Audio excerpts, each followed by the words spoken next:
The framework is this: the Pirenne debate. Um, in Flanders, Belgium, Pirenne is still a big name. It's the Max Weber from the Low Countries. Let's describe him like this. And the main importance today is, of course, that he started the debate on the rise of trade and exchange in the North Sea world. There are many authors who have picked up the challenge that Pirenne led before them. Hodges, of course, Verhulst, Stefan Lebec, Joachim Henning, Mike McCormick, and so on. You know, you all know these people. And what they have in common, more or less, maybe not Achim Skre so much, but the rest, they have certainly in common that they emphasize the rise of the landed aristocracy as the main factor for the development, the spectacular development of trade and exchange places in the North Sea world in the, let's say, late 7th, early 8th century. Um, my own contribution to the debate, together with Chris Lovelock, since 10 years now, that's, our paper is now 10 years old, is more oriented towards the importance of the peasants, the people that work bottom up, the maritime oriented peasants, and we will see them in the presentation as well. This is the local figure I was talking about, but he's not so local because he's in Sicily, I think, today. But he came out with this paper, or he published this paper in Medieval Archaeology, the 2015 volume. I don't know whether people have read the paper already. Yes, probably. And the paper was based on a presentation he gave in Ghent, the Pirenne lecture. So it was his attempt to contribute to the debate. And what's important about the paper, I have a lot of smaller and larger points of criticism for Martin, but he knows this. But what's really important is the new institutional economy approach, where you, with Martin's own words, where the economic system is the effect and not the cause of political action, and meaning that you have to look to ideologies, ideas, reproduction strategies, and that touches upon the historical literature or the historians that use the same concepts. In this case, Brenner and Van Bavel. You know Bas van Bavel, the Dutch historian. He's also into this new institutional economy approach, and it's indeed something interesting to look at what is the purpose, what do they want to do with the revenues, with the means that come from the market, that come from trade. And that's necessary to understand why things happen. The point where I do not really agree with Martin, I will try to explain, is this that he writes in the paper. The monasteries, he regards them as the leading players in this 7th, 8th, 9th century, especially 8th, 9th century. He literally says they are monopolistic and they are international big business. I don't know about that monopoly. We will see about that. And he puts the monasteries in a dichotomy with the wicks and the emporia, and that's very strange according to me.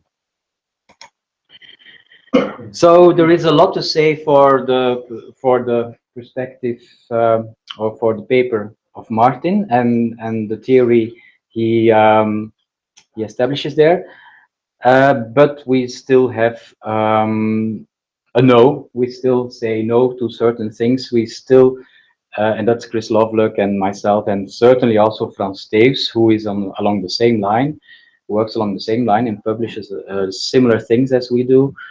And we believe that we have to look at not only to the strategies of those in power, but also to the strategies of the people that are more invisible in the historic sources, in the written sources, the free peasants.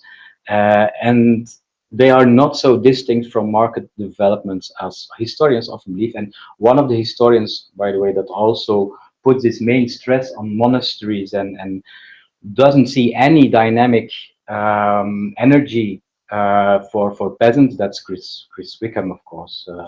That's he was also in Brussels that seminar in September, but he didn't agree with me. Oh, not after the 2 days.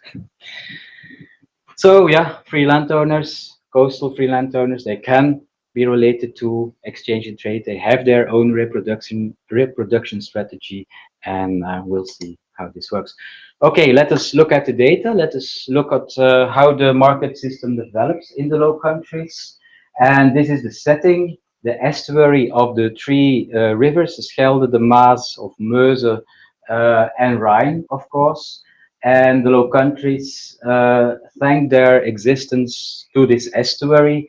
You can more or less say that the Netherlands, Holland, is the western part of or the northern part, I would say northern part of the estuary, and Belgium is the southern part of the estuary. And together, it's like the Rhine, the Nile Delta in Egypt, more or less.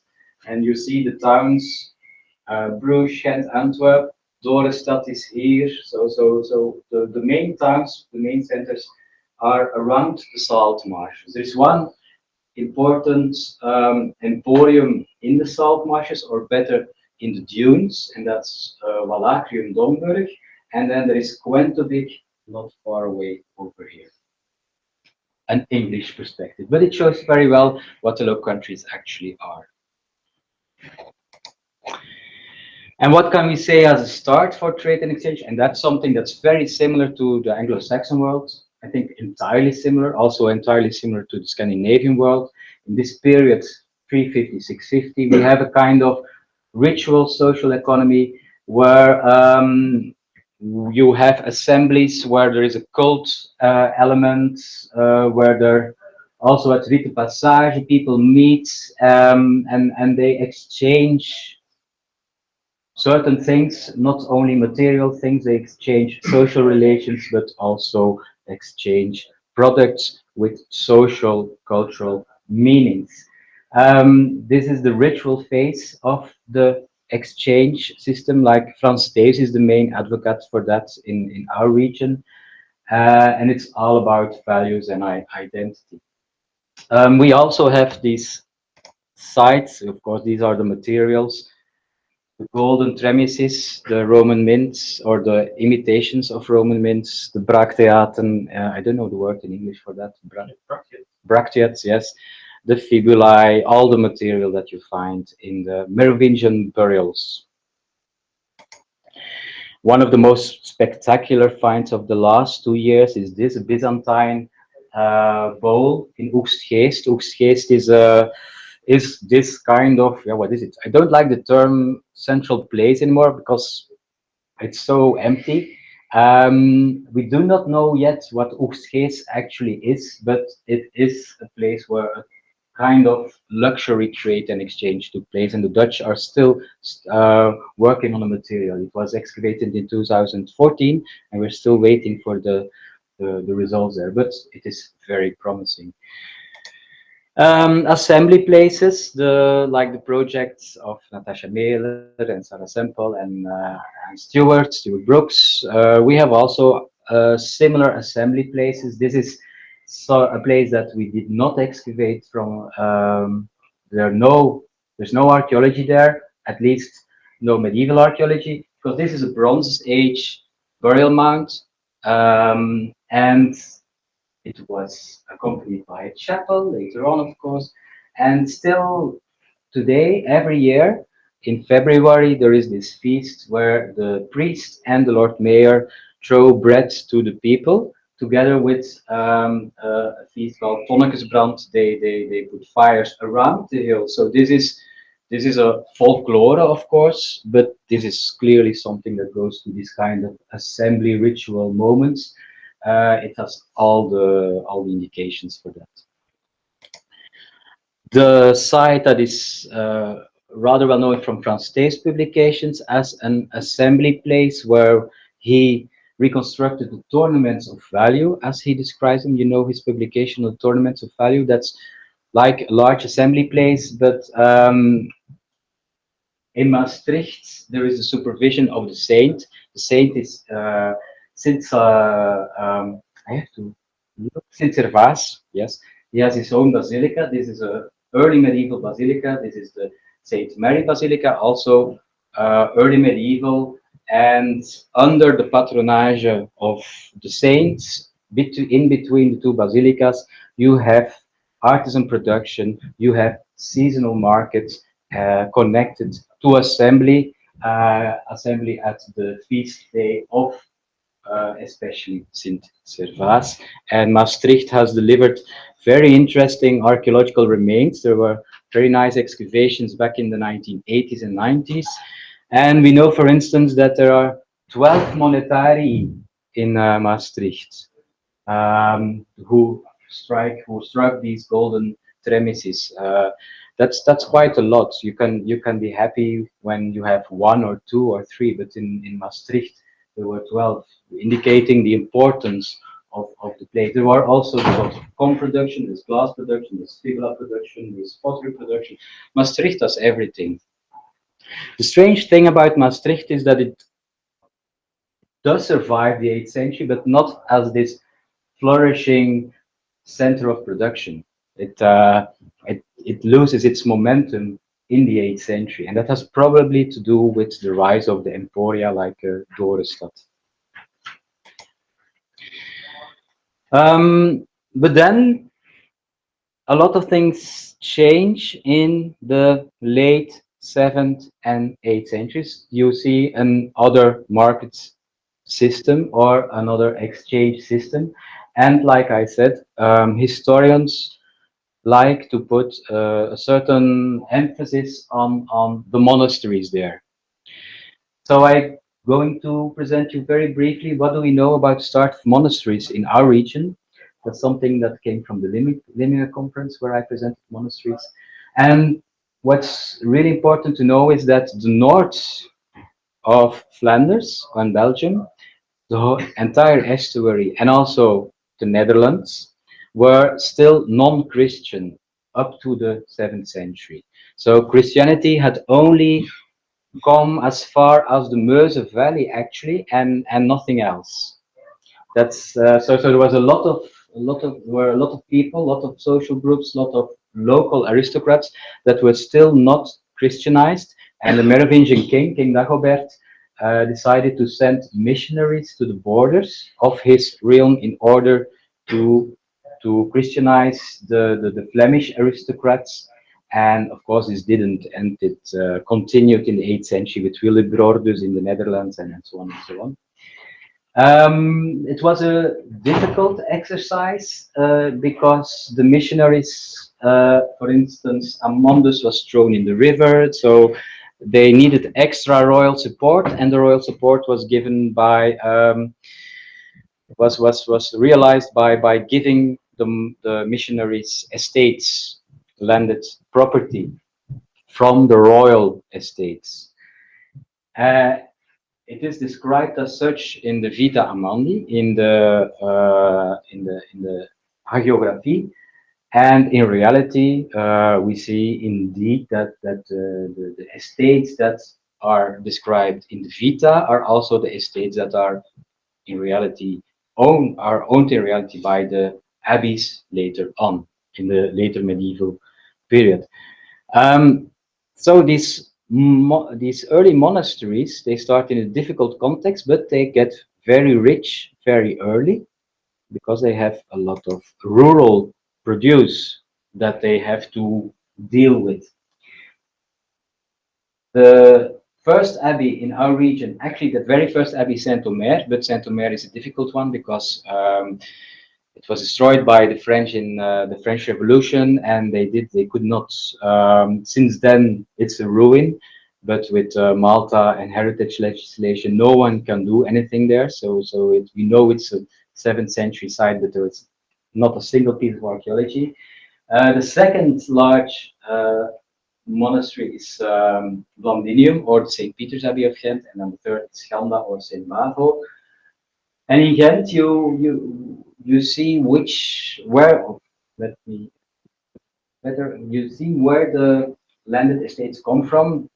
The Fiscus Marca, the Villa Sloot, the Villa Eigen. These are the large Merovingian estates, royal estates around the abbeys. So landed property, the large estates are given as aristocratic donations, aristocratic royal donations um, to these abbeys, and indeed you can see that the abbeys get kind of momentum and gain a lot of income there.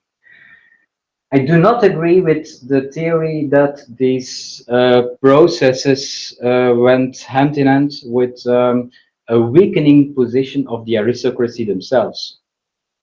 And this is a very clear example. This is the main sponsor of the monasteries, the main sponsoring family of the monasteries, the family of the Pepinids, Pepin the First and Pepin the Second. Funded all these monasteries from their own private estates. And I don't think they became weak because they were the start of the Carolingian dynasty. So I think we have to we miss quite a lot of things about these aristocrats, who they are, what their purposes are. This is the St. Peter's Abbey in Ghent. We do not know that much from a pure archaeological point of view. Because the abbey is still standing, but some excavations have been done. And for instance, this structure, you see from the plan there, is a 8th century stone structure, which means that in the middle of the 8th century, 100 years after the foundation of the abbey, the monastery is already a stone, building stone, has stone infrastructure, which is rather early, which would have given it a kind of palace-like architecture. Is this the monastic town? Is this the Civitas Dei? I don't think so, but it shows at least that the monastery is doing really well in this middle of the 8th century. From a material point of view or artifact point of view, well, some German ceramics and one piece of jewelry, that's it. So, and that's a typical problem for these monastic sites. I don't know about UK. I think it's more or less similar, but there's not a lot of material that indicates trade or production. So I really wonder why Joachim Henning says that these these monasteries are the centers of artisan production, because we rarely see it from an archaeological point of view. So maybe you know something more about that, but I never seen it in reports.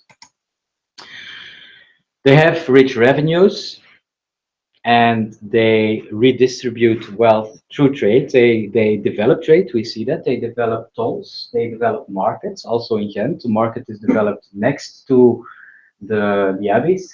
So there is a clear sale of surplus, but that must be a kind of rural surplus that you don't really see in the material sources.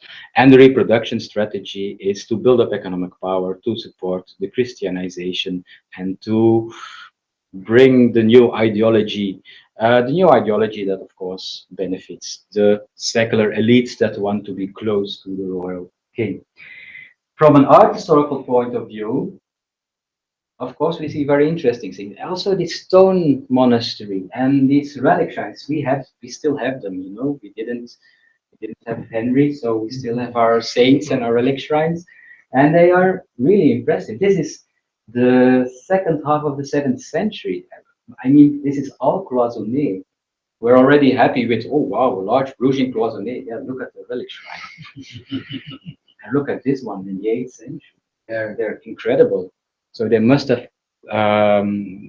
It shows where the revenue goes. It shows where how the translation of the means go into ideological factors, and where the wealth goes. But that's typical for these monasteries. Yes, wealth, but it's always wealth in this perspective of now, Martin writes in his paper that from the moment that the monasteries go up, that the emporia go down, at least in the southern region, in the Frankish region, not in the Baltic region. He wants to make kind of dichotomy Baltic, non-Baltic there, but that's very strange because the period where the emporia go up in the Low Countries and the channel, the Quentovik, where Quentovik lies and so on. It's the same period. It's the late 7th, it's the 8th century, first half of the 9th century. And the interesting point about the Emporia is, of course, that religion seems very much absent. We don't have churches in Quentovik, we don't have churches in Dorestad.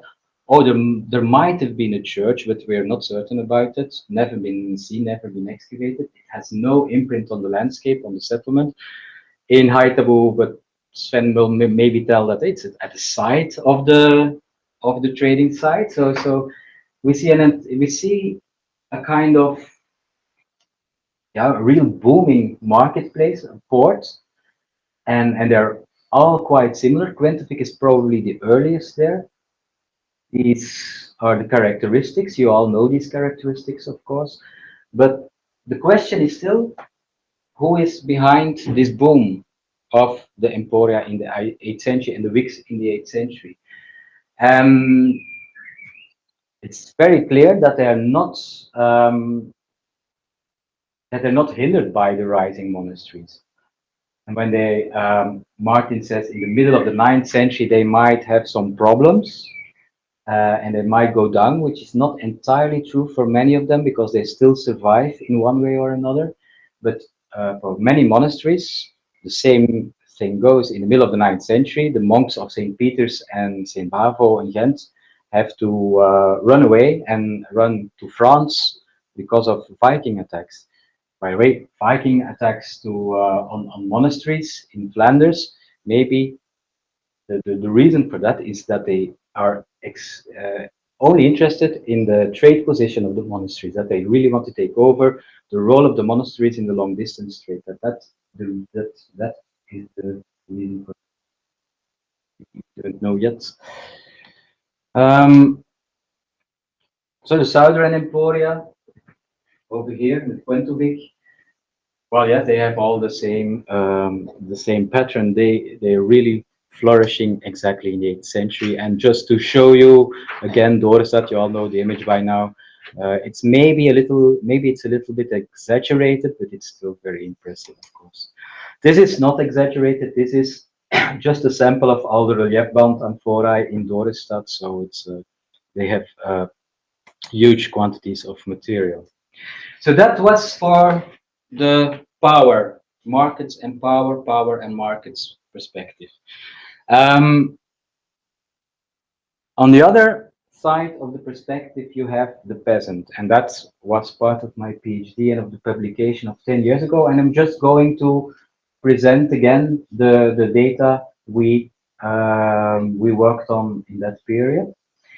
So we're in the Belgian coastal plain. It's a really small coastal plain, 70 kilometers wide today, and only 15 kilometers here between Bruges and the sea today. So it's not that impressive, but at a certain moment it looked like this. It was a huge salt marsh environment with the tidal channels, and then certain settlements, Turp settlements. We can call it a Turp society that seems to have existed until the 10th century, maybe even the early 11th century.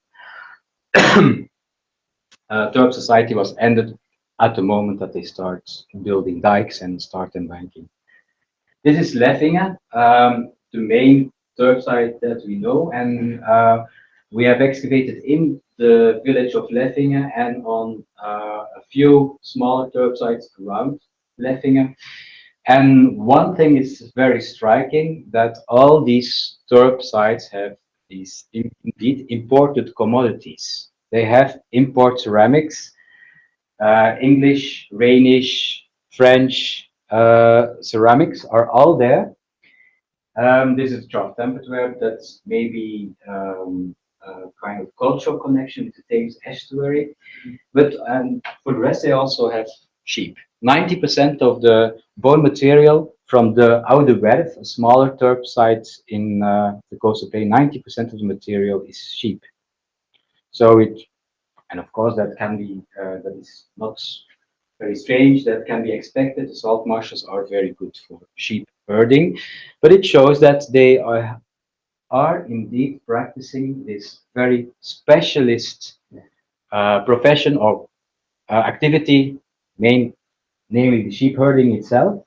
Also, producing textile from the wool and killing sheep uh, in the winter, probably, or in November at the start of the winter, which would indicate that they stay there during the winter, because we don't see transhumance, we don't see seasonal presence. The kill off in the November happens on the sites themselves. This is the Oude Werf, the main trench. It's not only imported ceramics, this is a piece of Roman glass that's found in the Carolingian phase of the site. We have the Anglo-Saxon metalwork. Peter Jan can tell you more about what it actually is. We have the layers that go up, the turf layers, the elevation layers, and I think this is no. This is another site. This is a site that starts a little bit later in the 8th century. The other one starts in the 7th century. And as you can see, they have skeatas, they have horse gear, they have a lot of brooches. So all these things together mean that these small sites, and these are sites you cannot put a name on them. There's no aristocracy there. There's no abbey there who owns them. It's all free property by nameless people. They were also not mentioned in written sources, at least not in Flanders. Well, they are quite successful.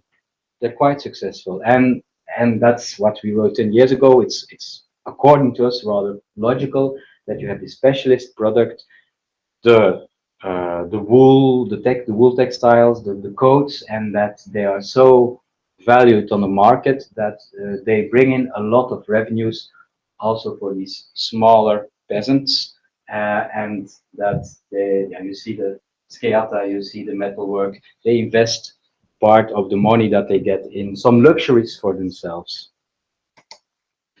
This is the reconstruction of the Oude Werf in Leffingen, and the village of Leffingen is behind. So this is the idea of the Flemish landscape up to at least the 10th century. I've written another historical piece of information below that, and that's that the Abbey of Fulda has in Frisia several sheep farms in its own possession, and this indicates that it's not only the peasants that own these sheep farms, but that some abbeys start to invest in the coast as well.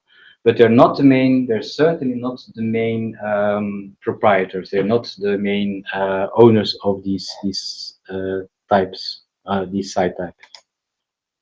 We excavated in Leffing, we did excavations in Leffing in the last 2 summers. We're still processing the data. This is the old priest house of Leffingen, and it burned down because of playing children. It was empty by then. Don't ask me what children do in a priest house, but in Flanders these things happen.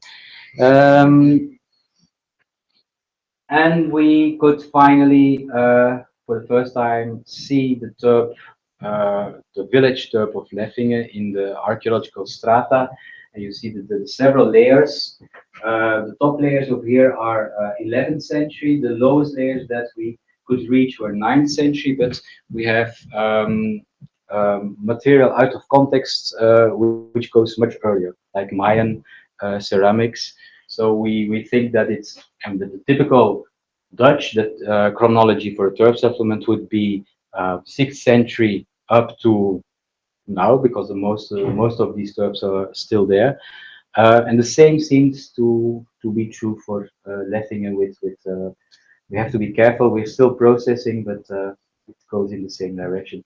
Very interesting was the presence of several metal ovens in Leffingen. So indicating that they produced brooches themselves on the turf. There's no metal, of course, in the coastal plain, but it gives an interesting idea that second-rate metal artifacts or given up metal artifacts, are traded to the turf settlements and then reworked on the turf itself, that they have metal artisan production as well. We have the typical artifacts for textile production.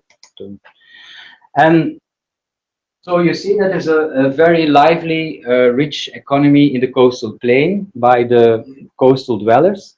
And the last, no, the two sites I want to show you. I don't know whether I have time. Is Antwerp and Bruges. Very short. Antwerp was excavated again in 2008 and 9 by the Town Archaeology Service, and we helped them with students and everything. It's a very odd site because this is also a site where there is no indication at the start when the site originates of aristocratic presence. There are no estates. On the contrary to Ghent, there is no monastery. There's only in the 11th century that this monastery is funded. This church only arrives at the end of the 10th century.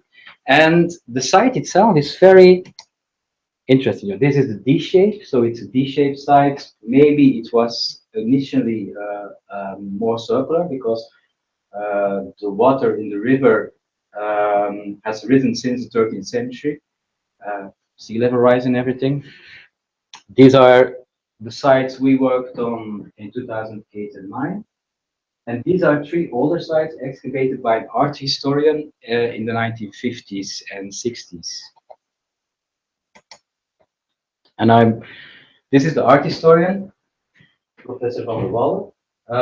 He was no archaeologist, and that gave a lot of problems. He was very interested in everything he found, and the finds were spectacular, but he didn't know about stratigraphical recording. So we assembled the material 50 centimeter by 50 centimeter. So we cannot do anything with that material. And we don't have C14 data, of course.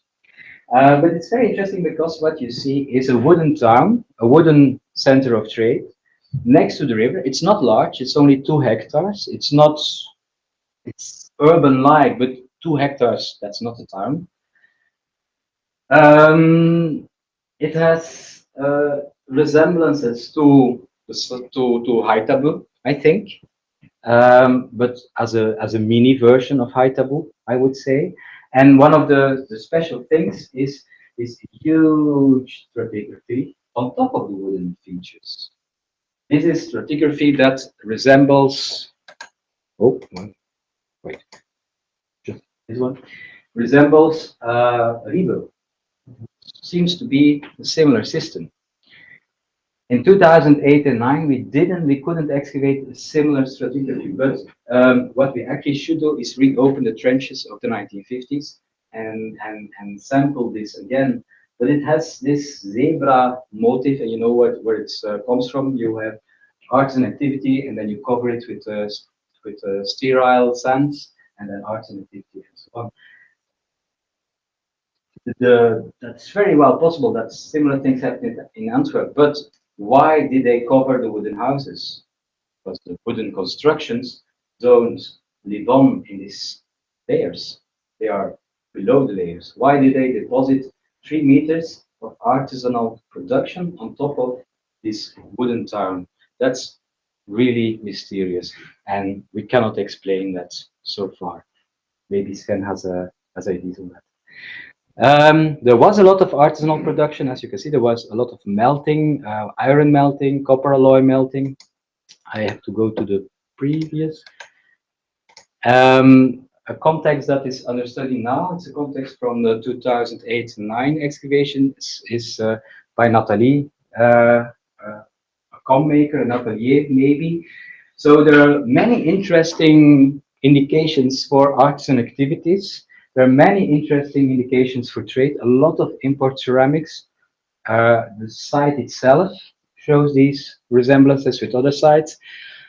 But here, the written sources stay silent entirely. This site of Antwerp, with the excavations of 2008-9, we finally have our C14s and our dendrils for the wooden structures, and they're 9th and 10th century, which was expected. But But Antwerp is not mentioned in written sources of this phase of Antwerp is not mentioned in the written sources before 950, which means that this exists for 100 years without any written source caring about mentioning the site. So you get a kind of similar situation. This is also something that happens under the radar. In earlier presentations, we thought about maybe this Viking, and that's of course an attractive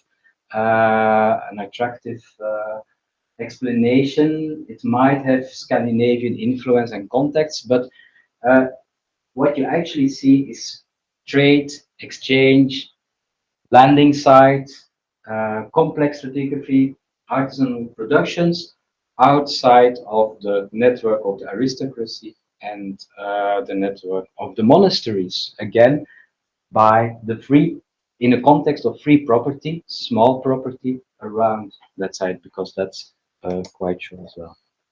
To end, we approach now the 10th, 11th century. I want to go to the Count of Flanders. This is a 19th century image of some counts, and that's of course the Facebook joke.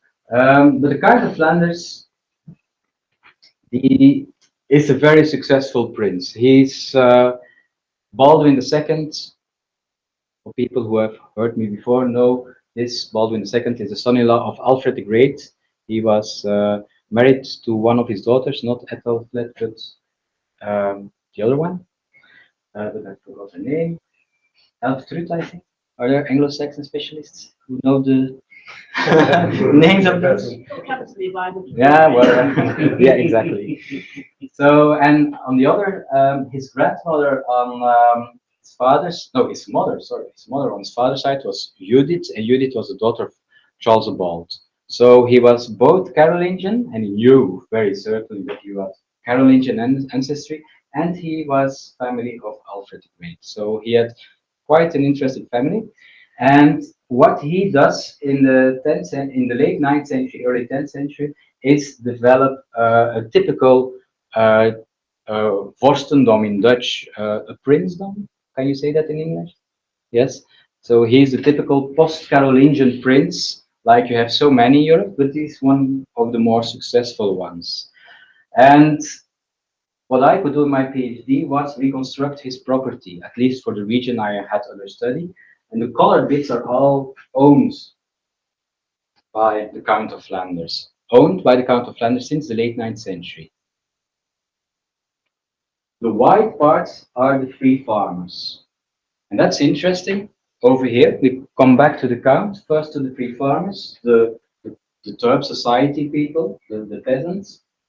They're actually not threatened by the Count. They live in a kind of cohabitation. There is a kind of agreement between them. And with looking at some evidence again, and also thanks to Peter Jan, who does a postdoc with me on metalwork, well, we now have this rather new ideas in our theories. A lot of the metalwork from the 10th century is horse gear. We also excavated a horse on the Oude Werf from the 10th century. So the image we get is that these, some of maybe not all of them, but the most important of these free peasants from the Terp society actually started to collaborate with this new power, not the old aristocracy, not the monasteries, but the new power, the prince, the new rich person, let's say.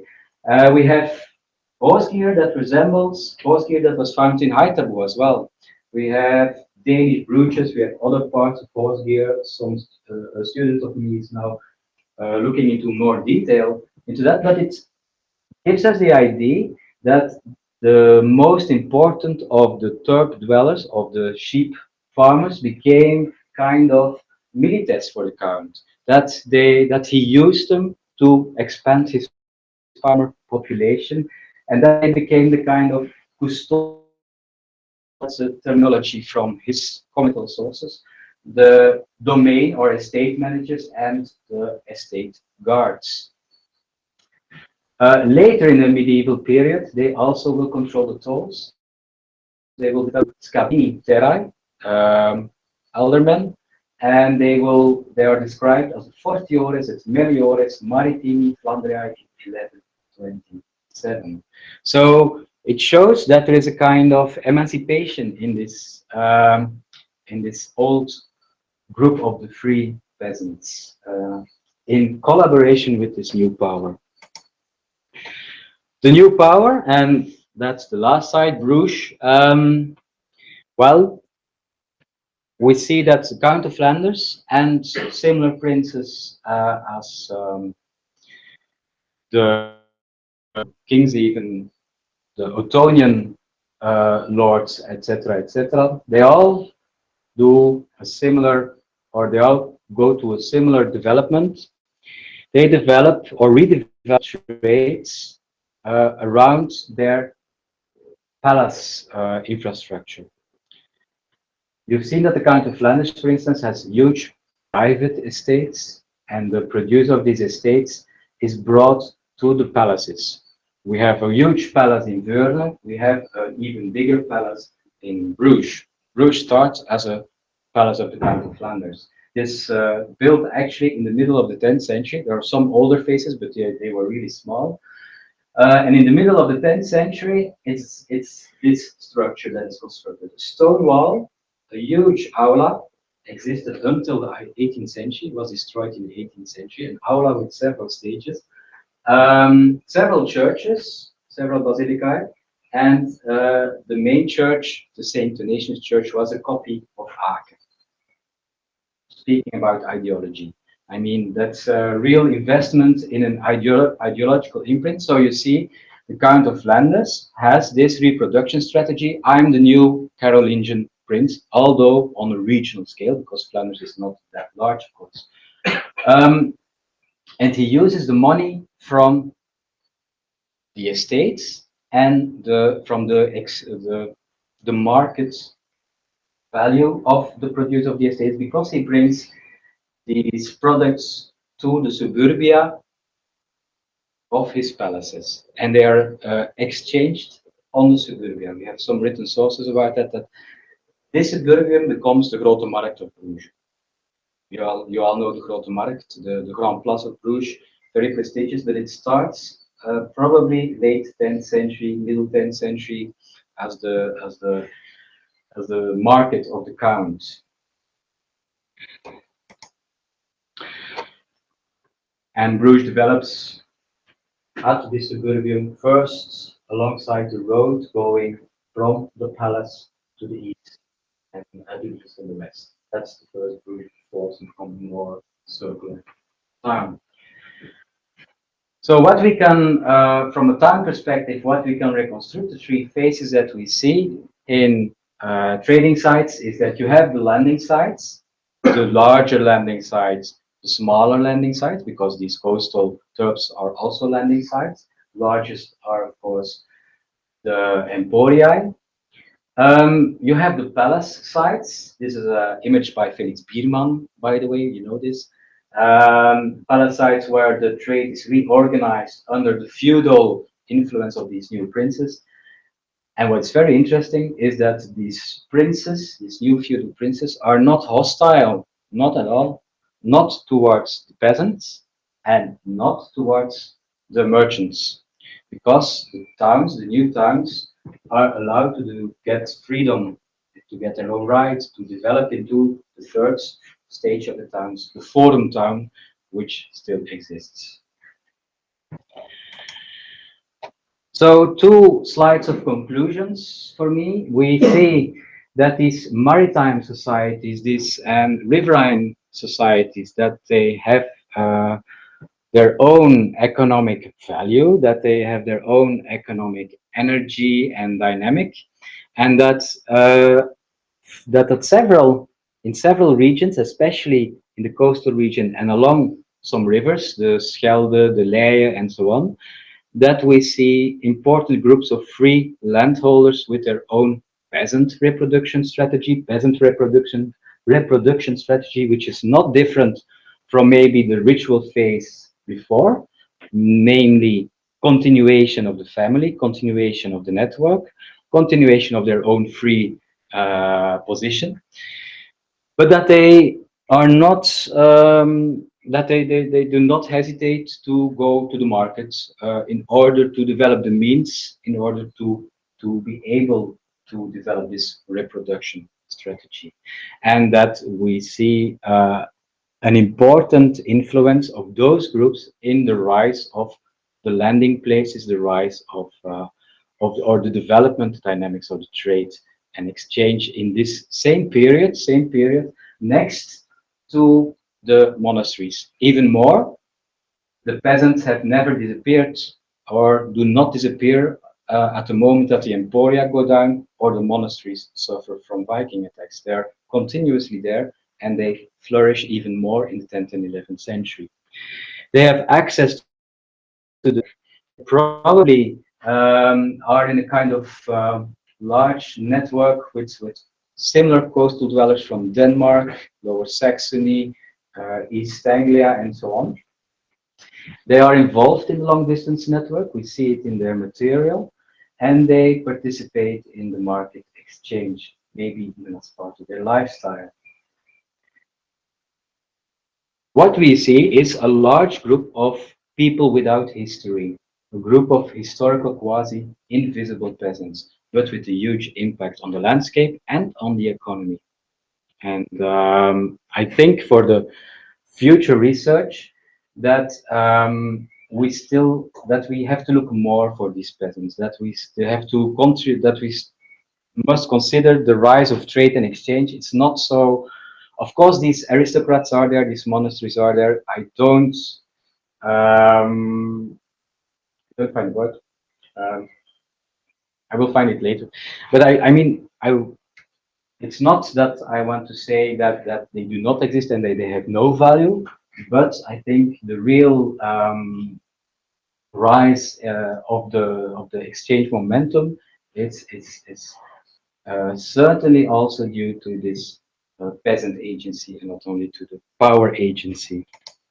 And on a more general level, we have to be careful with too strong taxonomic classifications, starting from functionalistic Wickham and Verhulst theories and classifications.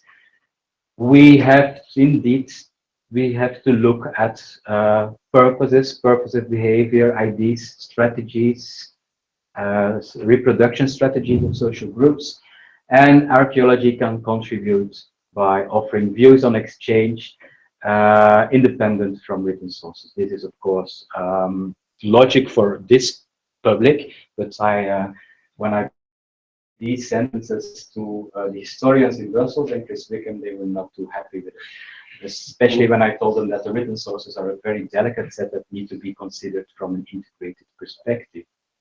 One of the mysteries that we still have is actually we're starting to get to the peasants and we are seeing the prince and the monasteries. Well, maybe their role was exaggerated, but one question that is still vacant for me or that's still not answered for me is why did these elites, sorry for the doubling, these aristocrats, what was their reproduction strategy in the 8th century? We just accept that Pepin I and II became powerful and that they gathered so many lands. But actually, we do not study the reason why these elites has this huge success in the 7th, 8th century. I think there's more work to be done there. Thank you.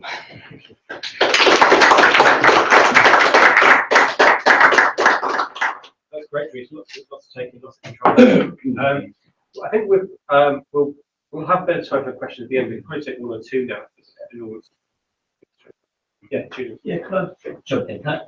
Thanks, Dries. That's really stimulating and sort of really nice to see that evidence for the coastal settlements with metal assemblages, the sheep farms. But what I couldn't really understand was why these had to be free peasants, which is obviously that's the argument. Because I mean, I think if we found sites like that in England, I'd be saying, well, aren't these part of distributed estates, and this is where the sheep farming is taking place. That it's part of a tributary economy, and the wealth is actually going to the monasteries.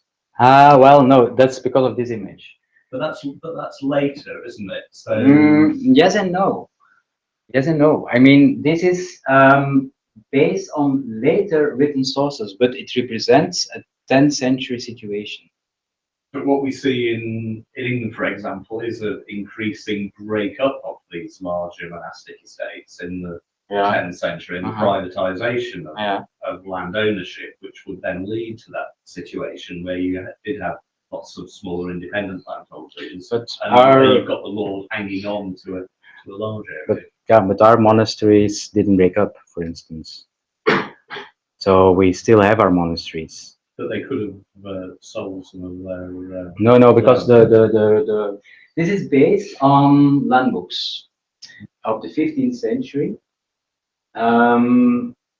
where the lands were described either as Kamerland, which means land that is supposed to bring gains for the Camera of the Count. Most of this land is Kamerland, or Magna Brevia land is another account of the Count. So the blue ones are monastic lands, but for every blue bit, I could find the charters and the donation. I could say, okay, it was donated at that moment to that monastery. For instance, this is 1118. It comes clearly from the commental estate. Most of the monastic estates are given from the commental estates. The only blue area in the Freeland area is this one, and this is a rather late donation. This is a 13th century donation of several estates to a monastery in the neighborhood of Mechelen near Antwerp. It's not important, but this land is in general described as vrijland, free land. There is there are more arguments, because from a geological point of view, these are the oldest lands. Salt marshes silt up gradually. They silt up the highest and the earliest at these places, which are the farthest away from the entries of the tidal channels. The tidal channel is over here. That's the IJzerrivier, the Sultana tidal channel, and the Vesrep channel. This region is the region that has silted up the earliest. It is exactly this region where we find all the early medieval material. Over here, we do not find early medieval, only 10th century and later material. The Count of Flanders uses the wilderness regal, the regalian right on the wastelands. That's what historians tell me. So everything together, the free lands are the oldest lands. There is no monastic property over here. The commental lands are there from the 10th century on. So that's why I say these Turp society, these Turp peasants, sheep peasants, they were free proprietors. Perhaps to talk about it later as well. Yeah. I'm still a bit sceptical, because I think if you're seeing shatters and so forth at those coastal sites, then to me they're locked into a much larger economy, and as soon as they opt into that, but that's the point. Then the lords are not going to let them maintain their freedom. I think the peasants are involved in a much larger economy. There is no single piece of evidence of any lord being present in that landscape before 900. Not at all. Okay, great, and we'll come back to that, I think, at the end. We don't move on. Thanks very much, that's great, Dries. Sven, that's fun. So Sven takes us into a slightly different world, a similar world in some ways, having worked at some of all the sort of big sort of maritime sites that you've heard of, I'm sure. Famously at Hedderboom and now at Reba. Yeah, sorry. Yeah. Reba on the brain. Okay. Oh no, this one. All right. That's I think it's just Yeah, a different Okay. view of the same thing. Excellent. Over to you. Thank you. First of all, I'd like to thank you, Steve, for having me. Really happy to be here. I've been here some 10, 15 years ago with my old professor, Villaville, on an excursion where we met Martin Carver. So I'm happy to be able to return to here. Now we turn focus to the Baltic from coastal Belgium and the origins of Carolingian economy to the economy of the Viking world. And I gave it the strange Latin title here. Begin medievos navigo transactis, harbor research between Hedeby and Birka. And that's the Latin stuff. That's a quote actually from the Vita and Scarii, and that is a very valuable piece of information for us dealing with the Viking towns, because St. Ansgar is missionary of the north. He's been in Hedeby, he's been in Ribe, he's been in Birka, and starts the Christian mission there. And he went to Birka twice. His first journey was in 829 to 30, and he was sent out by Louis the Pugh, and with a mission to missionize the Swedes. He was not so happy on that trip because he got robbed by pirates, lost all his valuable Bibles, and had to go parts of his journey by foot all the way from Mainz to Birka in eastern middle Sweden. But that's the source mentioning Birka. He eventually arrived at a Swedish port called Birka. And after a few years on the island there in Birka, he turns back to that place because the mission is in a quite pitiful state. So, and this time he goes to the Danish small king, petty king, King Horik, who's also taken as a small king of Hedeby, to give a message and a token in order to get safe there to the Swedish King Olaf, and then arrived in Birka. And neatly enough, for this journey, even if we can assume that even the first journey went from Hedeby up there to east of Sweden, and the second source it names that explicitly, that the journey starts at Hedeby, linking these two major Viking harbors to each other in 853. That's the cross, by the way, in case you haven't been there on the island. Poor Ansgar celebrated with an Irish cross, even though he's representing the Catholic Church. I don't know how he feels about that. Anyway, so that's the two sites we're going to focus on. That's Hedeby, in present-day northern Germany, close to the Danish border. One of the major Danish trading sites, and Birka in eastern Sweden. These are about the emporia, or early towns, or proto-towns, or whatever you want to call it. There's really shelf meters filling that discussion on how to address those.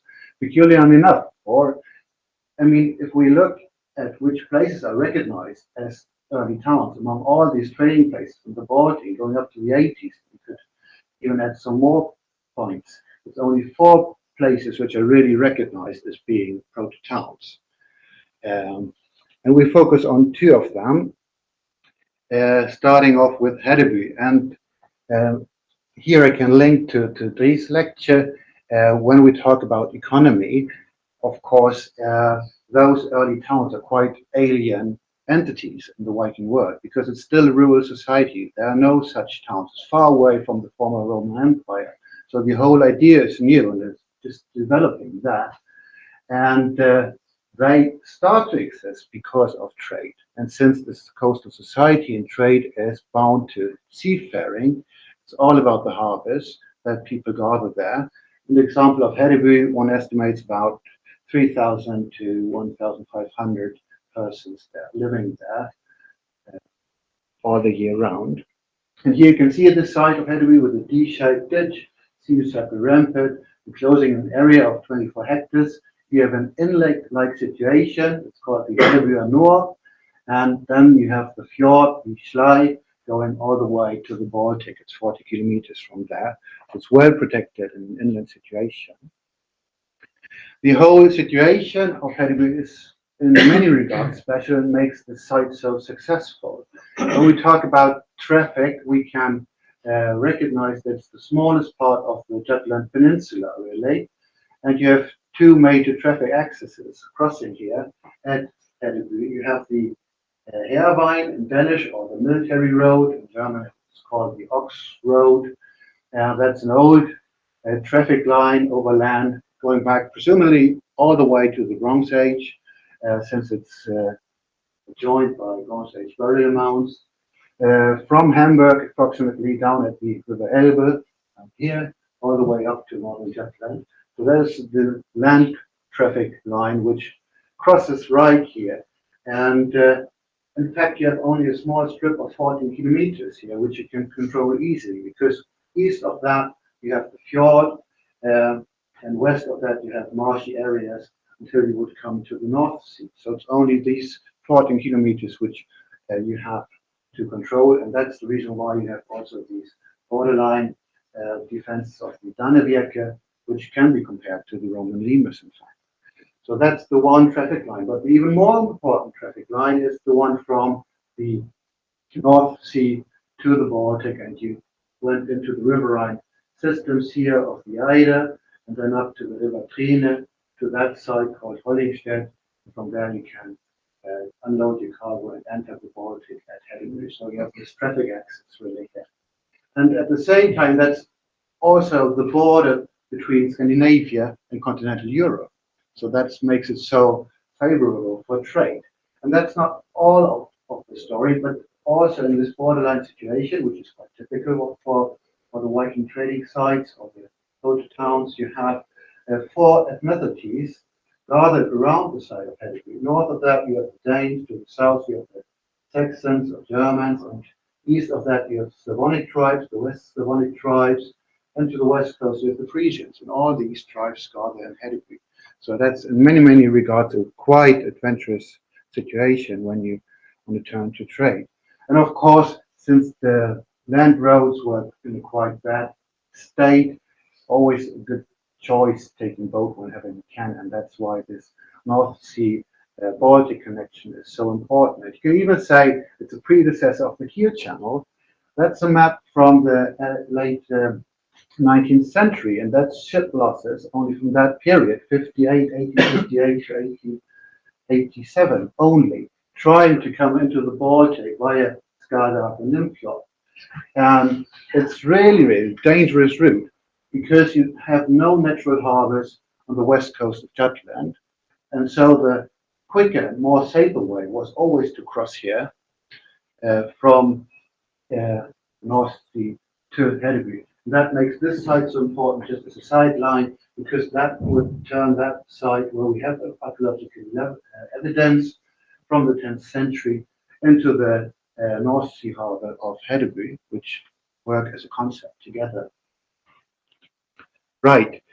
Hedeby itself was already excavated the harbor in 1979 to 80, and up to today is one of the biggest harbor excavations we have in Northern Europe. Can be maybe compared to Yenikapi excavation in Istanbul or something like that. So we have really, really good evidence there for the harbor structures. They started diving in the harbor basin in 53 only with a helmet diver. That's him. The thing is, when you dive there, you can't see anything, neither in summertime nor wintertime. You just have to grab your way through the mud there, trying to get hand on the archaeological evidence. And what he came up with anyway is a slightly bound structure here, which was quickly interpreted as being the equivalent to the semicircular rampart, only on the seaside of the town. And he found a wreck, and everybody gets excited when you find a Viking ship. And that was not different in 53. That's the parts of the wreck he took up. And since then, everybody wanted to have that wreck. And the excavator, Krucice, the excavator in the 79-80, was thinking a little bigger. He said, okay, we want to have the wreck, but we also want to have a glimpse into the harbor. But he just got funding for the wreck. So he said, okay, we need heavy machinery and stuff like that. So as like the excavations in Roskilde, as in Skåldelv, where they found the Viking ship. We want to do the same. We would need a big, big access to our cofferdam around the wreck. And at the same time, this access is a little wider than it needed to be. So you got a glimpse into what's going on in the harbor there. So that's the cofferdam they erected. And that's the site of the wreck. You can see it here underneath all the planks. They called in Ole Krumlen from Roskilde, who already excavated the Skåldelv ships.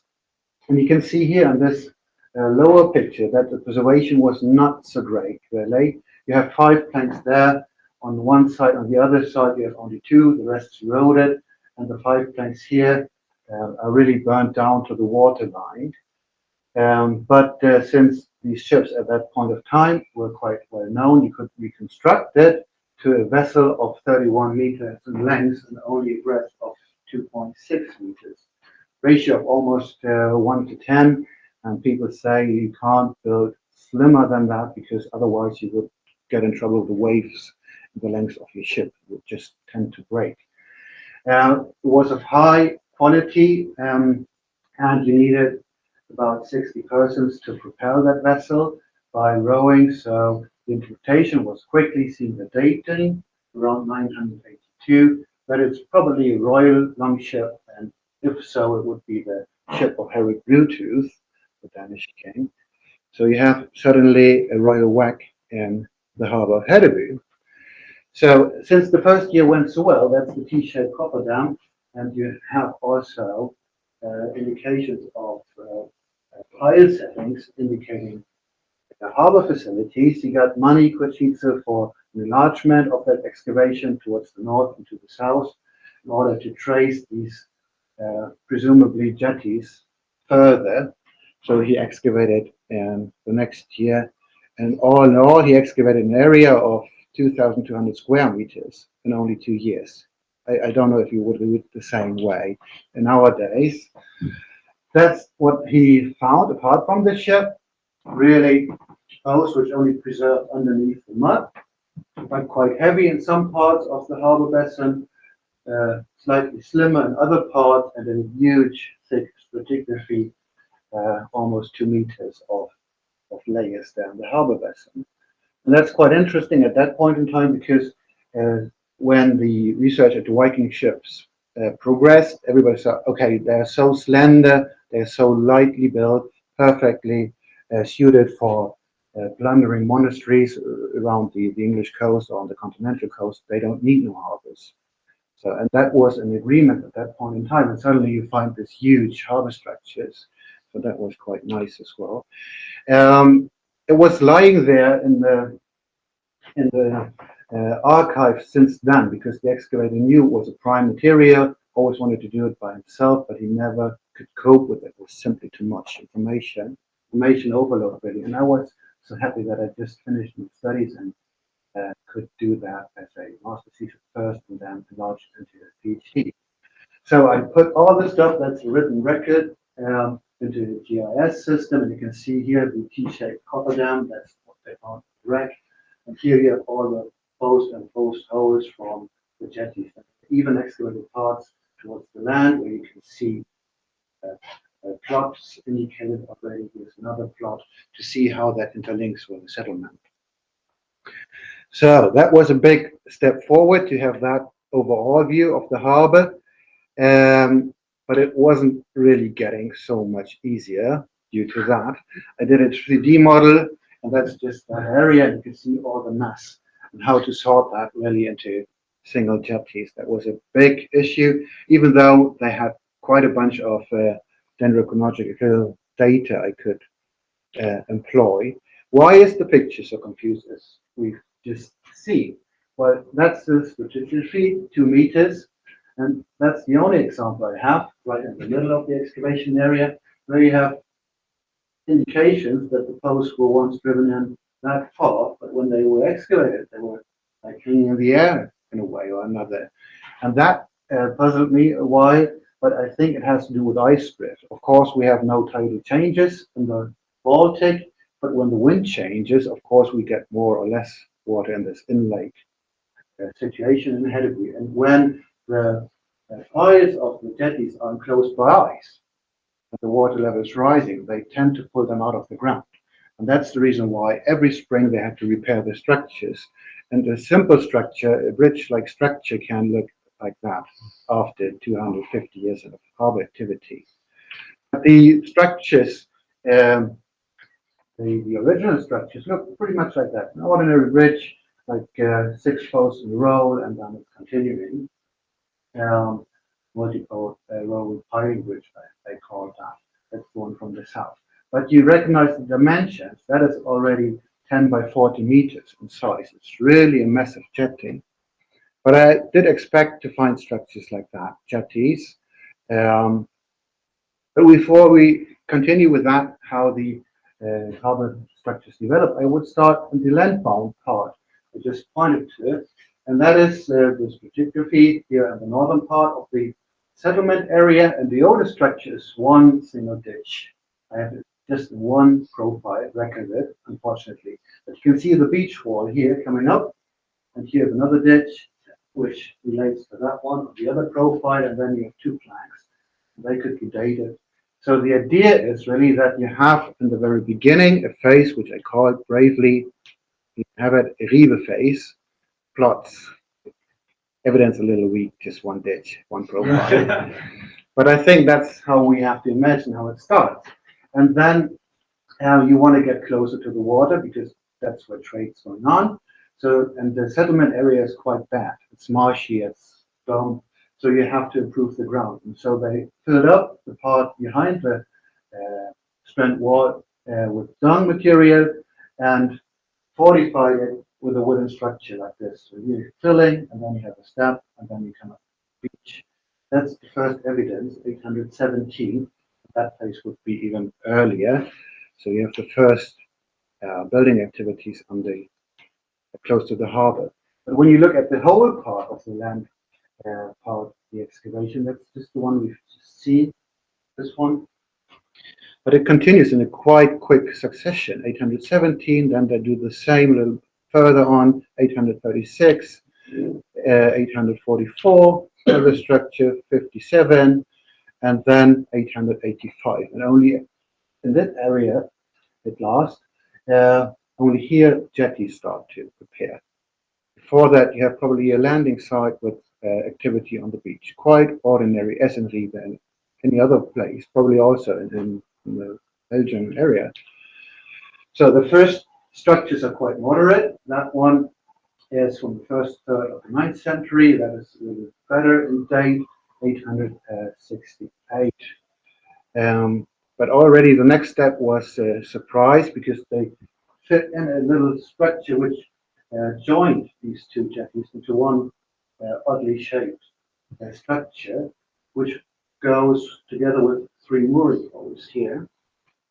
Then they continued building up that equally odd shaped 884, and only then you get the big jetties, these 10 by 40 meters large structures we've seen 886, shortly after 894. And that guy, of course, got trouble here in terms of mooring, so he had to add another piece in order to come out at the same height like the others. So that's quite nice as well. And this stuff is also developing into one single platform. So not that single jetties as I assumed to find, but it's developing into one giant platform, U-shaped platform. How do they do that? If it really ends up as being one platform down the harbor, well, what surprised me is that again that part that's different architects building those structures, even though they're really lying side to side. You can see the internal pattern is a different one. So how do you do that when you like roam on a single platform, but it belongs to different properties? Here you have a plot division also. That's really something that puzzles me until today, actually. Anyway, that's the state at the end of the 9th century of the harbor development in Hedeby. And then here I missed standard dates, so that is pre the sinking of the ship, before 990 and 1010. They added another piece at the same time at all 3 major jetty structures, again ending up at the same height. Maybe because of they've thrown all their rubbish into the harbor vessel simply. And then the ship ends up there, and you have this spectacular picture here from a periodical from 79 already. And Ole Kumlen, since you have traces of a fire event on the ship which led to its sinking, put up the idea that it was taken in a battle, in a major battle in Hedeby as a fire ship in order to put the harbor fortifications on fire. That was Ole Kumlen's idea. And I took a closer look at that, and I have, unfortunately, to say that it's not that spectacular in my ideas. That's what they found of the wreck, and that would be the total size of it. And it has a reason for that the aft of the vessel is missing, I believe. When you look at the central part, the midship part, you can see the burn planks, grey, burn marks, burn marks, burn marks, quite close to the jetties. And then you have these long, slender sticks lying in here. And I think the reason why the aft is missing is because they used the sticks from the jetty in order to break up the ship, to make the jetties accessible again, quite successfully. So all the part they broke loose could drift up and float away, so they won't be there anymore. And all the other stuff is pointing from the jetties towards the open water. So that is quite nice. And in the northern part, you have evidence of the fire on the ship planks again. And that's the only part of the jetty, of the pavement of the jetty, which survived because it turned into charcoal and so could sink to the bottom of the harbor vessel. So the ship must have been laid here at the jetty, and then they probably pushed it away to limit the danger or the damage it would cause when it was already lost. But here you have the problem that it's far too far away from the jetty head in order to break it up again. So here, scale that's about 5, 6, 7 meters. So you couldn't do as in the midship section, and that's why we have the latest phase in Hedeby Harbor constructions right here. Here you have the steam of the ship, and that's the latest addition they did. And nicely enough, the internal pattern, which is so regularly, normally, is breaking away in that part because they couldn't simply post their pole there because the ship was lying there. So that is the latest phase, and it's only here because here successfully they've broken the ship away, and here they had to add another piece. We come up in the 11th century, which goes well together with the latest coin found there in the excavation, Hardeknut coin from 1033, 35, sorry, to 42. All right, that was quite nice, and I could have finished my PhD at that point in time, but I thought I want to go a step further because what does this say about the harbor activities? Well, little, but not sufficiently enough, I think, because a harbor is built for ships. It's a causal chain, and so you have to see the ships first and then how harbors react in their construction. So I wanted to fit in the ships into the harbor again to see where they could moor. And we have a transgression on the southern coast of the Baltic. The line 0 is across Jutland here, and we have the land uplift on the other part, which is quite dramatic when we come to Sweden then, depending on how far from the 0 line you are away. So here we've probably more water than in the Viking Age. The question is always, how deep was the water level in the in-lake situation there at the Harbours? And really was looking about 2 years on that data until it really hit me that you have 3 pavement planks here lying in a line, actually. So I thought, couldn't they just ended up on the beach? Let's explain the line here, so that the jetty actually would start on land, and then you have a limit zone in between, and then you have the water. And we have heights for those, so it's 80 centimeters less than nowadays. And neatly enough, we've even had Denver date, so we can date that phase. So now I have the water level, but to see how much water depth it was, of course, I have to check in the stratigraphy how deep the level was in the Viking Age. You can see quite briefly that it's not so great to differentiate that any better. That is more composed, that is less composed, but all this is Viking Age. So that is pre-Viking Age, and that's the last 1,000 years. So that's the layers from the Viking activity. So I just removed all this and worked with the beginning of that. So, and I've thrown all the profiles into GIS again. That's the grayish, that's the pre-Viking horizon here, here, here. And try to build a height model. So that's the surface when they excavated, and that's the surface of the pre-Viking, seen from sea towards the land. And that's this 80 centimeters water level. So now I can see by the depth of the profiles and the water level, I can assume how really the water depth was, which was reached here. So it's quite moderate, half a meter here, only 1 meter there. The really big ones get 1 meter 20 approximately, and here you have almost 2 meters water depth. So now you could check the chips and the draft and place them into the harbor again. And that's the famous model of Ole Krummen we could talk longer about, but he says, well, we have multi-purpose boats like Nydam, like Sutton Hoo, and so on and so forth. And then in the 10th century, you have a specialization into pure cargo ships and pure warships.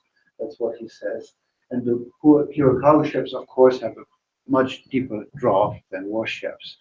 That one is Hedeby 3, still lying there in front of Hedeby, and has a own weight of 75 tons, I believe, 60 tons cargo capacity, more than the early Hanseatic cogs. And that has, of course, effects on the draft. It's about 1.5 meters in draft. And a vessel with that weight, you don't draw on the beach anymore, or just once in that case. So that's really the conclusion, that these kind of vessels provided the need in order to build these harbor structures. Interestingly enough, as you can see, the big harbor structures here come around 890, while Ole Krummen says that happens in the 10th century. So I think, even though we don't know the ships yet, we have to predate that development simply, because the harbor structures in Hedeby is just a reaction on something we can't see right now. Otherwise, why would you do that labor and investment there? Every spring, you remember that, going back and paying that stuff. All right, and you just short words for the stock turnover.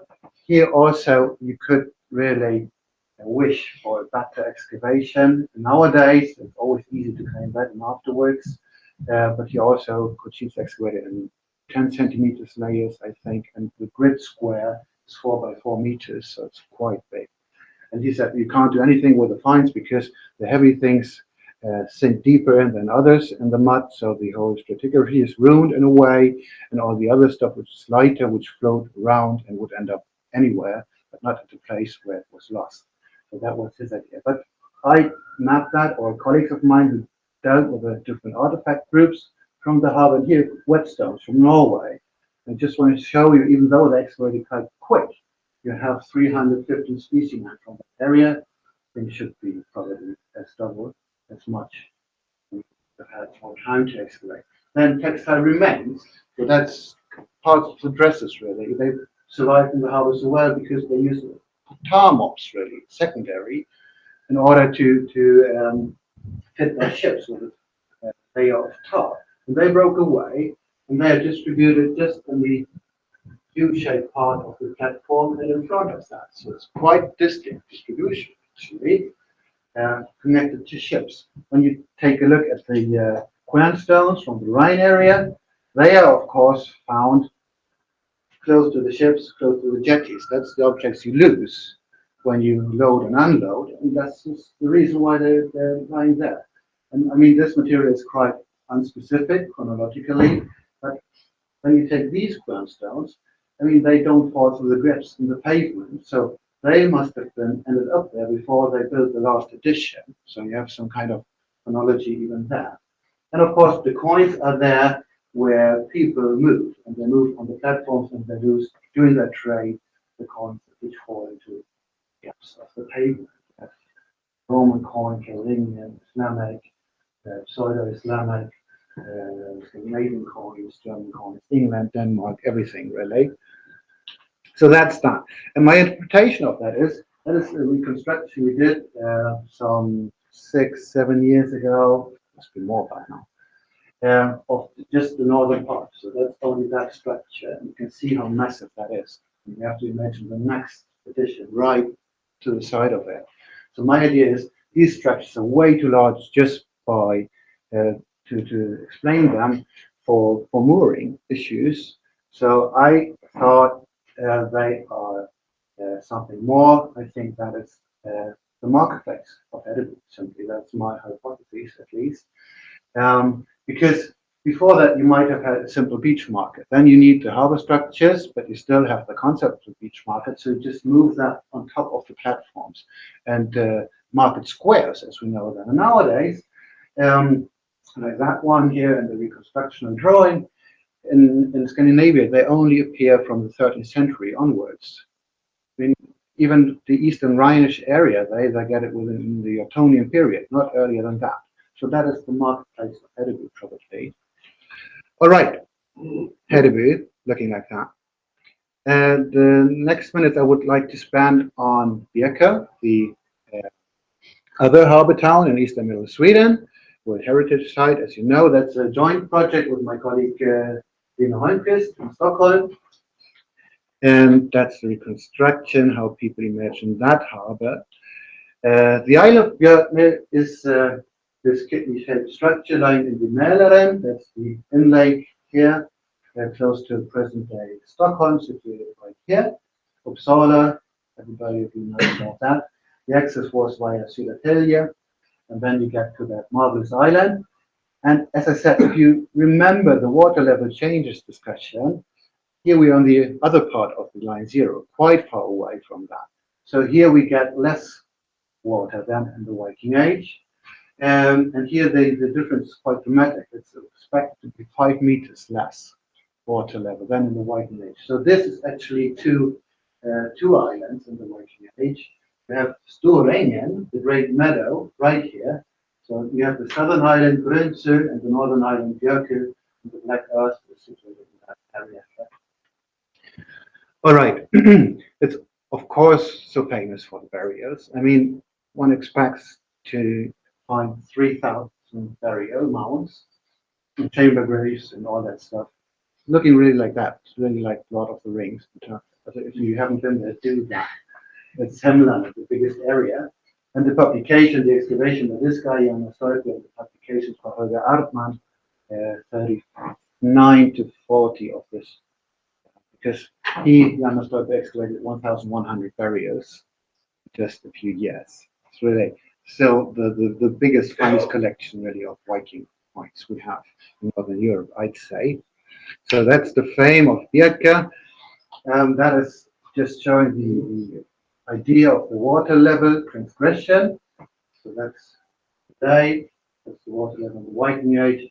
And of course, archaeologists tend to look at natural sciences, natural scientists try to argue with the archaeological evidence. So it's really ongoing discussion there. But that's the area of the Black Earth in Birka.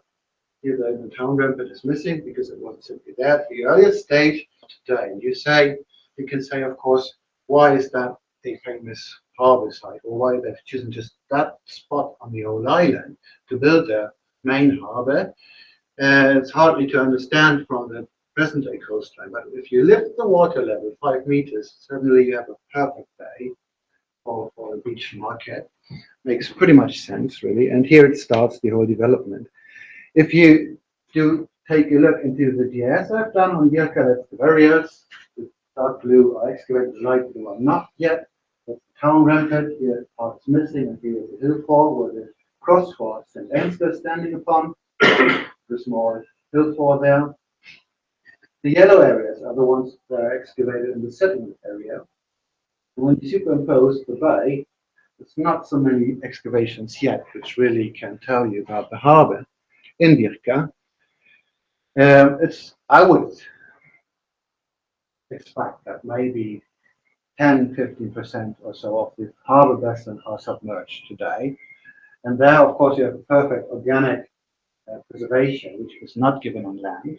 And the divers are quite keen to continue there. We have a wooden structure, which is probably the harbour defence of Birka, so you're really at the margin of the harbour basin, which is also illustrated by the fact that they excavated 4, 5, 6 years sequence, they just found that tiny piece of ceramics out there. So it's far away from the jetties where people abandoned their rubbish someplace.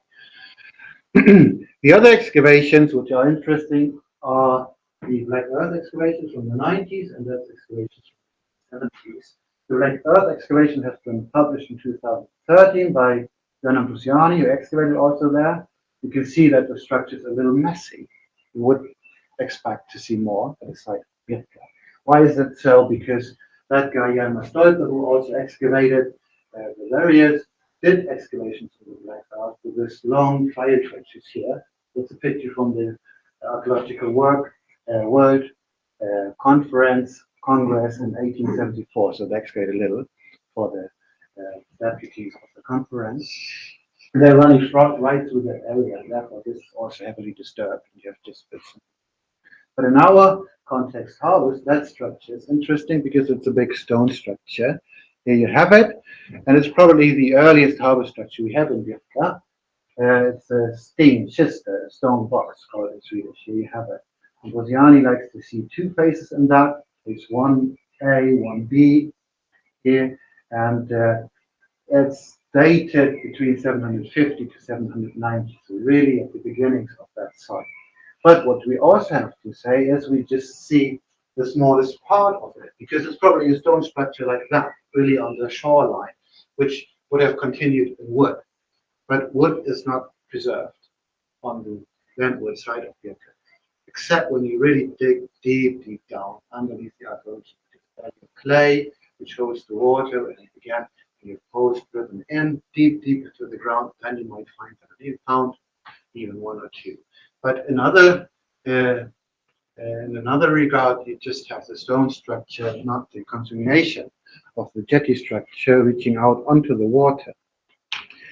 So that's the structure here. And when the water withdraw, the harbour structures follow them. So you have another stone structure in that area excavated in 1969 for the first time when they did in Bosiani and Arrhenius a big trial trench through the harbour basin. That's 1 meter wide only. And they found that stone structure, which they found interesting, so they enlarged at that area to see what it is about. And they found one post, even, in front of that stone structure, documented in 1969. So they enhanced that area. That's the trial trench from 69, and the following 2 years, 70, 71. And again, they have this stenskista, this stone structure. And Bosiani again wants to have two structures, a lower jetty. That's actually the evidence for stones underneath that. I don't know if that makes another jetty. But anyway, that structure, the big major structure, he dates to the early 10th century. So you have two structures only you can relate to, and again, almost exclusively the part in stone. He excavated a little more into the ground, found some wooden structures which supported the stone box, but you don't have anything reaching out to it. He had to focus on that area. He didn't excavate that front of that completely. He just started excavating in the Black Earth, so about 30 centimeters or so that away. But that's the reconstruction he does based on the stone structure excavated. And in fact, what is disappearing here in the mist almost is what he has, and the rest is interpretation. So and I was quite puzzled starting off in Hedeby, seeing that a guy like Ansgar goes back and forth to the sites why the structure should be so differently. If that is in century around 900, and that is around 900. So big structures, 40 meters long, 10 meters wide, and the counterpart in Sweden should be so tiny, like those structures, that's squares by 1 by 1 meter, not even 3 meters wide, that structure. And that puzzled me. And so I tried to convince my Swedish colleague Lena Holmqvist to go back to the unexcavated area here to see how that jetty continues. It might be wider than just the access given by the stone box. We can find further posts from that in the area which was started to be excavated but never was finished. What we did before is going through the That's the excavation report from the 70s. That's the profiles here. Not so fascinating, and I don't know if that movie will run now. I try to throw everything into the GIS that you have the best opportunity to start with that or restart with that excavation. So that's how it looks. Fire trench from the 70s. That's the stone box. That's just the structures. And we did also some geophysics. That's the excavation area indicated here. And of course, on the site of Birka, you have like decades of building activity on top of each other. So what we did is, and the settlement followed, of course, the moving shoreline towards the harbor activities. What we did is to remove digitally all the cultural layers to get into the sterile ground to see where the posts are sitting. If we can, from the internal pattern here, to see how it so far, my colleague Andreas Wiberg in Stockholm still works with the data. It's a little puzzling, but maybe not so surprising. I think it looks pretty much like this. So we have to see what he makes out of that in terms of interpretation. Right, that was the preparation. Then we turned to this tiny area here, which was unexcavated. We went back to there. Last year, we will actually continue this here in 4 weeks from now. I know Steve is saying hello. Yeah. Excellent. Right. So we found traces of the old excavation. Of course, that's the prior trench here. And that's, we removed the part which was excavated earlier, like fine plastic bags, eye needles, stuff like that. But we also found 3 post holes here, and we haven't excavated that fully. That is something we will do this year. But it is really in alignment to the stuff we already have, and that there are 3 of those is quite nice, and we're hoping for wooden preservation in the ground and the clay, because that could also mean that there was 1 post which got replaced 2 times at least. So we can say something about duration of usage of that harbor. And we found that piece looks almost like a schnitzel when it came out of the ground. But Lena did a superb job, and we found that underneath the iron corrosion. And that's the very symbol of Birka. I mean, it's on the publication, it was a stems flag and so on and so forth. But actually, it just goes back to this casting mold from soapstone found in 1887. So they never found the ready object, and now we have it. We were quite happy, of course. So that was really a day to find that one.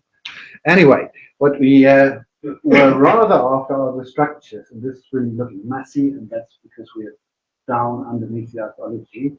That's finds here, and so that's the blue clay, that's the flying trench running through, that's the face of the stone box. And we found a hole there, and I was really happy when scraping down the first wooden chips were like flowing onto the surface. But then I found a little plastic wrapped around it. I was really puzzled. But then it hit me that that's the one they found in '69, but they never got it up.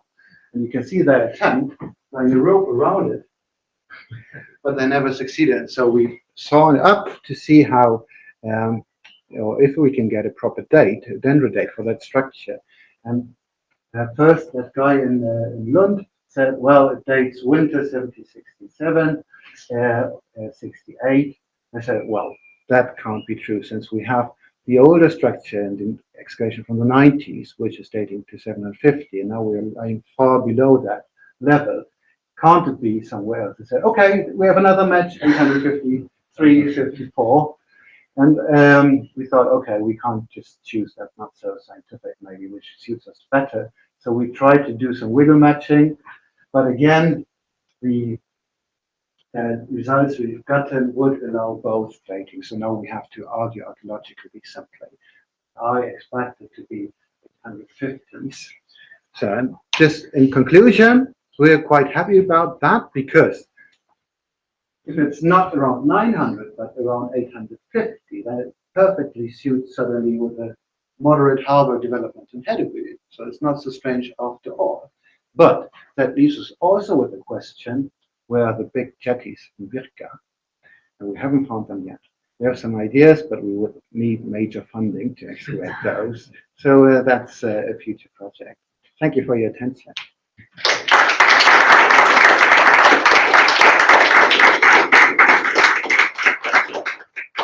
Okay, that's great. We've got a few minutes for questions. They're not going to throw us out for that, though. So we'll take anything for Sven first.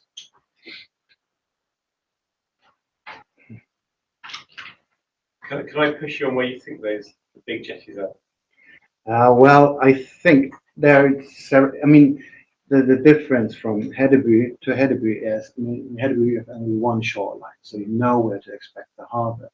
In Birka you have an island, so they could be everywhere, really. And there are two other sites being discussed as harbour sites, that's Cookham and Kosham. And they did some drillings there, but there's no cultural legacy there. It's only in the Black Earth area we have that. But I believe, which was once a perfect bay for mooring ships to draw them on land for the beach market, turned into something bad over the development in time. When you get bigger ships and the harbor vessel moves and quite shallow. So maybe it shifts function from the major harbor to rather local harbor activities. And north of that, it's a quite steep shoreline. So it's not at all this smooth, gentle landscape. And of course, when you have a shoreline like that, you wouldn't have to build 40 meters as in Hedeby to get into deep water. It's just a small part. So maybe there, close to the town rampart, would like to take another look. I like the idea that the market is the hub. What is the possibility of getting funding to take the project further? Is it very difficult? I tried already, and yes, it is difficult. Seeing the results in Hedeby, my boss in Schleswig said, okay, harbors are important. I haven't seen that before. We have to turn it into a major research program. And we got the funding for a major research project in Germany, which is the Deutsche Forschungsgemeinschaft, so German Research Council. So several million, 6 years in harbor research. But they they got it all wrong, these guys, because they gave them money for the small landing site studies. And they said, well, we know about landing sites. They're easy to find. It's not so much effort to excavate them. We really need the big sites and get more information about that. But even though I've written that application, that doesn't mean that I get the money. And since they got it wrong, I didn't have the money. And we tried it in different contexts, but we haven't succeeded yet. So it's really complicated. I mean, it's maybe not so posh than right now than doing research in gender studies or so. When you give the buzzwords to the people, we do like little old-fashioned archaeology that we don't know. I mean, in Birka we know several parts, but we don't know about the harbor really. So we can't, in other words, understand the site as it was, because this urban community is something really alien, as I said at the beginning. They're just there because they have a well-functioning harbor, which we don't know yet. Not funding, stick face slave trade. Yeah, yeah. Thanks. I'll do that the next time. Yeah. Got to find some shekels. We don't need any of that. Right. But what do you think? What sort of skill sets involved in building the harbour itself? It's a very specialised skill. You have to be. Could anyone do this? Was it kind of a knowledge which is being shared between these different sites? No, I think anybody could. It's pretty much related to ordinary bridge building in land also, technically. But I was wondering how they did it in terms of Hedeby in connection with my PhD, and they came up to 3 solutions.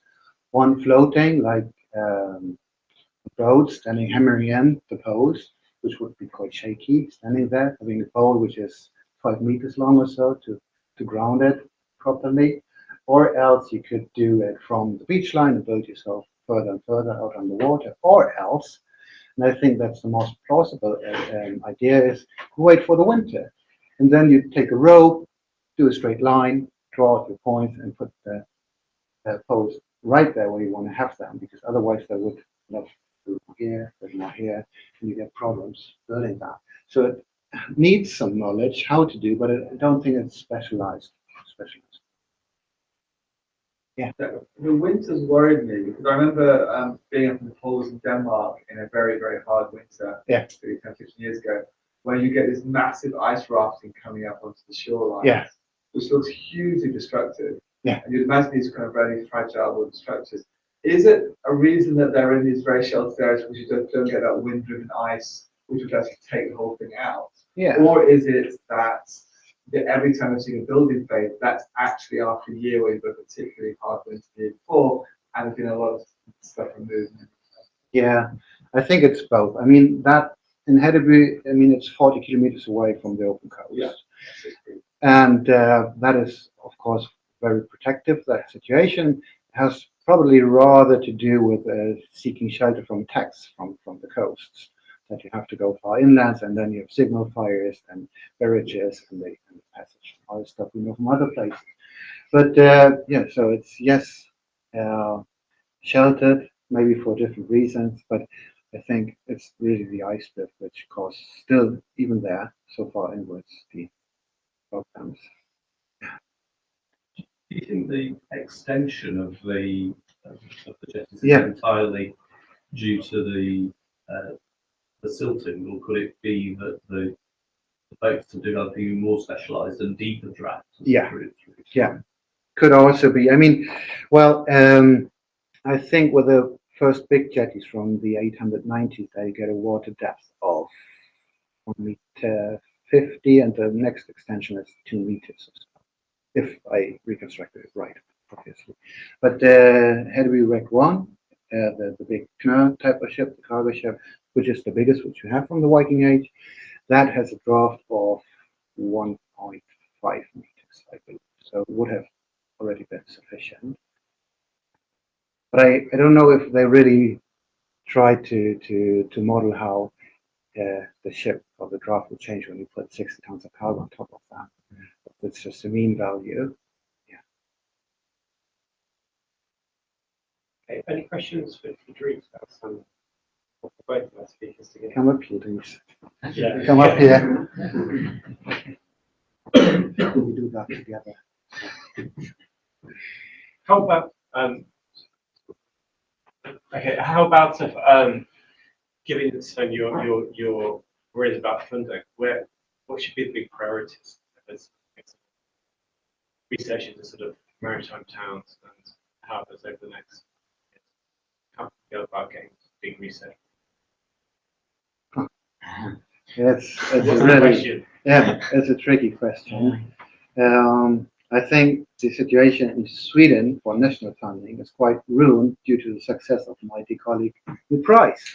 He got a major funding for the beginnings of the Viking Age. So I think that'll be problematic, and we probably have to go for EU money or else private money like Maersk or so. I was always thinking, since that's a Danish shipping company and we have the big ships that lie there in Hedeby, the first container ship, if you want to say so, if you were willing to pay for that, for the excavation, because that is 60% still intact. We don't know about the cargo value, but I haven't thought about it. I don't know if a Danish company would fund a Swedish project. Yeah, so it's probably EU money. I tried already 3 different consortia for European money, and none of them worked so far. We tried connectivity for Hera car, and then we tried Viking winter camps. 2 even done, and then we were not allowed to use metal detecting or something. Was one of the main critics. And now we entered in. It's always looking for the right entry and don't try something wrong, entirely wrong for Europe. We entered something on urban resilience, and Europe liked the team. Oh wow, urban resilience, spot on. But yeah, well, the non-academic training or heritage training was not sufficient. It was too academic. So there's always something new with Europe that you don't cover. Yeah. So it's for Dres in Belgium, we have the largest brewery in the world, but they only fund football. So. There's your question. Yeah. Did you have a final question? Okay then. Well, thanks very much. Questions, but that's all right. Yeah. Pub questions. Some questions. Yeah. Good. You shouldn't mind that either too. But I was really surprised about this idea of the sustainability of these free farmers, given that you're thinking so much about the power of these monastic sites, the power of the big central sites. You're saying that they come and they go, and the farmers. Well, I mean, why are they shipping out their sheep too? What are they selling? What was their product? If it makes sense to disappear. Two products mainly, I think, fleeces, and then And that's going to the textile products. yeah, That's textile products. yeah, but you can sell the fleeces as themselves on the market, but also the palea. We have written sources for that. Charlemagne donates 2 palea fresonica to the Caliph of Baghdad, and it's written down as a very prestigious gift. So, but we know the palea fresonica is made on these turf sites, and we found the archaeological evidence, no problem. So the main product are these. For my students, I always say this is the north face of the 9th century or the 8th century. That's what they do over there. Okay. Well, thanks very much. I'm very happy that we've had a decent pile of money from last year. We had a separate sort of university grant, which brought us a number of speakers from sort of all over Europe. We used that up last year, and I begged for the department and the Central Meeting to get a couple of good speakers. We got a couple of good speakers, we got them together. I think actually this is the pick of the lot actually to get you two together. So it's been really good. Thank you. Thank you. Thank you.